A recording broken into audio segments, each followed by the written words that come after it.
What's good? It's your boy CJ Goodfella back with the boxing clinic. Shout out to everybody. We on the boxing grind. Got a couple boxing videos coming up and one NFL video. But we back. And talking about who will win. Demetrius Andrade or Jermall Charlo.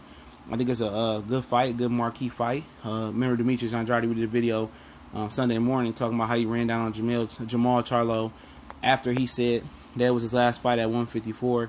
And Andrade was still competing at 154, Then he chased him down at 160 at the Sebastian Highland fight. Said he wanted to fight him, wanted to fight him. He still was at 154. Charlo was at 160 at the time. Like he was just, trying to be an attention whore, in my opinion. And that's my opinion right there. His debut at 160. If he really wanted to fight Charlo, he wouldn't have ran the HBO. He could have fought Charlo on Showtime and got it in right then and there. I'm pretty sure Charlo would have obliged him for the end of the year fight.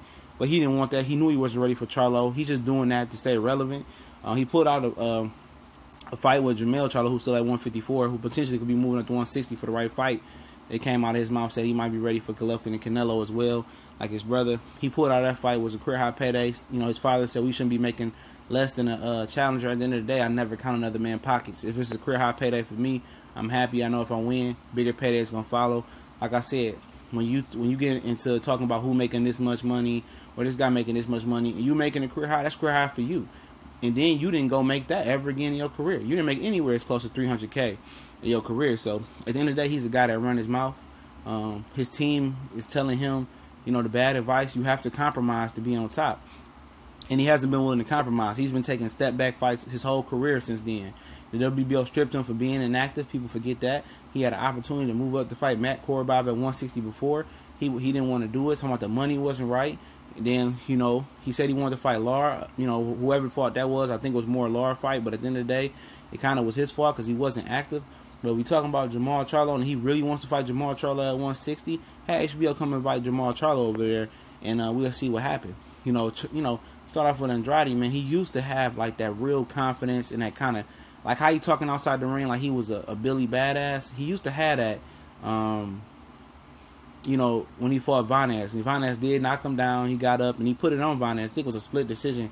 But I think he beat Vanez clearly. And that was the Andrade's peak. That was his peak right there. That was the best we've seen him.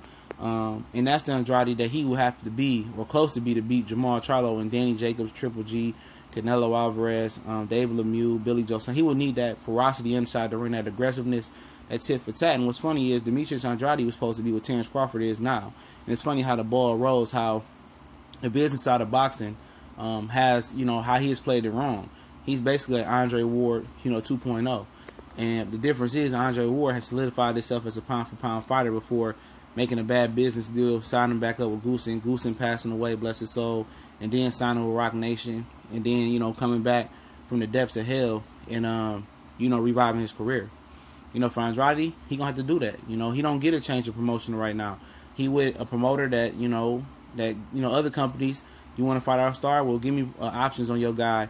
That's the type of promoter he with. He with the lesser of an promoter, and he's going to have to get the Sariana deals to come up, and I think he realized that he's going to be the C, not even the B side. He's going to be the C side to all the top champions, because all the top champions have power, power people behind them. Canelo, Oscar, Triple G, K2, Danny Jacobs, Charlo, Al Heyman, David Lemieux, Golden Boy, Frank Warren, Billy Joe Saunders.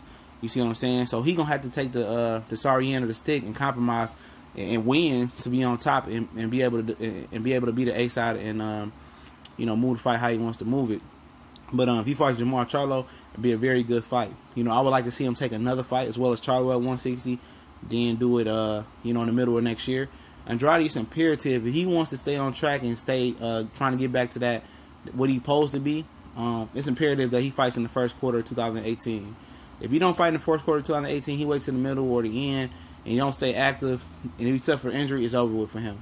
Because now you see he's starting to get that rhythm back, and he's starting to get them fast twitch muscles back. He's made the adjustment. He's brought his legs closer in together. I don't know if y'all noticed that.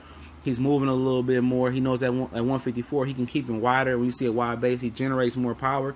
Now he's keeping him closer. He want to be more mobile. He want to box these bigger guys.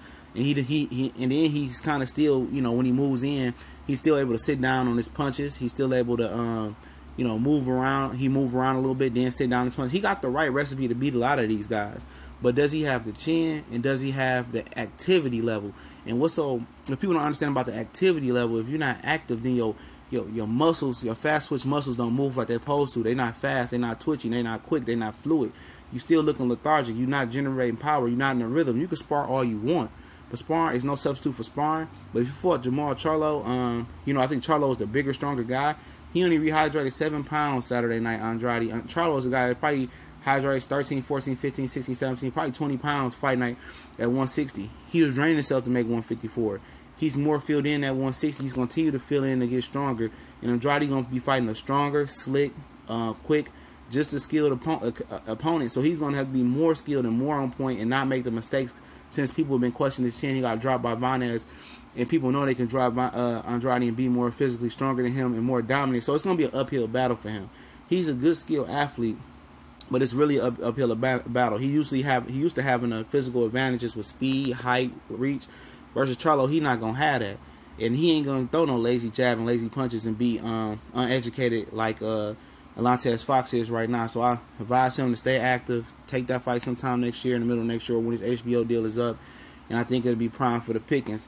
But either one of these guys on any given night could beat anybody, especially if both of them stay active. They're both talented fighters, and it'll be a great fight, but I will lead towards Jermall Charlo right now. We gone.